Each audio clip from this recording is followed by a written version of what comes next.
Good evening, everybody. My name's Chris Powell from Ragtown, Oklahoma.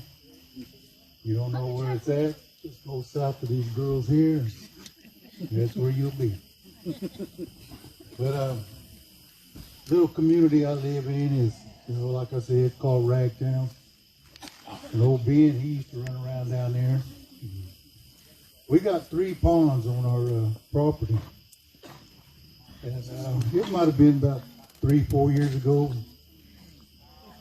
It was in the evening time. I was going to go down there and go fishing. And well, when I got to the gate, my oldest brother was coming out. He had another big old bass in a bucket there and showing it to me, talking about it.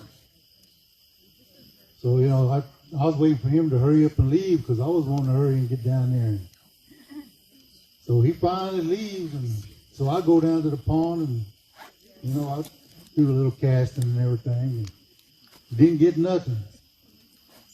So, I go on, and probably about 2-3 weeks later, I run into him, and he asked me if I got anything. I told him no. Then he gets to smiling. He said, I forgot to tell you, when I was wrestling with this fish, just on the other end, he said, that thing, we call it old boy. It's been around for years, And he said, that old boy got to hollering. And I said, you didn't say nothing when I was going down there? And he said, no, because I didn't want to scare you. I said, well, I wasn't scared. But, he didn't even tell me, until 2-3 weeks later. But I seen something when I was younger. Me and a cousin, we was down the road, down there, and we was learning how to smoke cigarettes. Well, we're standing there smoking, and next thing I know, my cousin, he goes flying over me. Boy, he's standing there, and then he's looking in that corner, shaking, and mouth wide open, and just, So I'm looking at him, and I thought one of my brothers or my mom or somebody might have walked up on us. So I started getting scared because I know I was going to get hit if I got caught. So, I was looking, but behind this tree, I seen to me, it looked like an orangutan, kind of red looking like, Well, when I looked at it, it went back behind that tree. So I'm looking at my cousin, I said, you see that? He never did say anything. And the next thing you know, he starts crying. Well, when he starts crying, I look back over there, and, well, it pokes its head back out. So I said, well, let's go. Well, we get in the car, and I take him back to Wetumpka there, and, he never did say nothing. But, probably about a week later, I go and check on him, and I said, you all right? And he said that thing was just walking. Just walking, just walking toward us. He said that if he probably didn't jump, it probably would have walked, right on us, But when he jumped, he said that's when it jumped behind that tree. Well, that's the time the first time I've really seen it that close. And it's just, this guy was my cousin, he was scared, and probably about 6 years ago, he came back to Wetumpka, and we were sitting there talking, and he asked me for something. And I said, yeah, I got an extra one at home. I said, let's go get it. And he said, I ain't going down there. Here we are in our 50s, and he didn't even want to go down there, So, I just said, well, wait here, then I'll go get it, and I'll come back.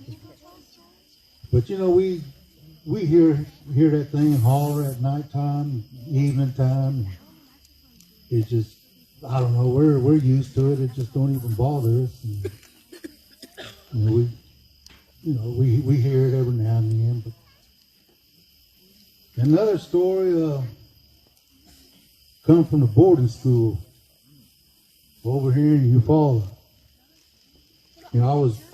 I was drugged in that place when I was about 3rd grade, I guess. They drugged me in there, and I tell people, I'm the only man you'll ever meet that put handprints in dried concrete.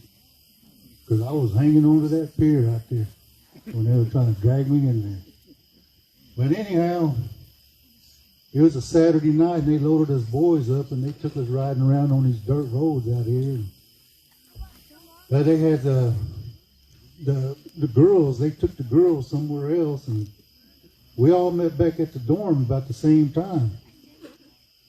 And it was a girl, we was in the same grade. You know, she was a tall girl, tall, skinny girl, and always chewing bubble gum, always had bubble gum. And, you know, she was always blowing bubbles, and, you know, and, well, she was in front of me walking. And when you walk on the, well, they had a girl side and boy side, and when you walk, it's like a little patio in the middle. And she was in front of me, and we was going, and she looks up. We get to the entrance there, and she looks up, and then all at once she just falls backward. And, you know, I kind of felt bad because I didn't even try to catch her. You know, I just got out of the way, let her fall, you know. And her head bounced up. I said, dang, Shorty, got any more guns? But you know, she fainted. And I looked up in that entrance, and there was 3 owls sitting up there with human heads.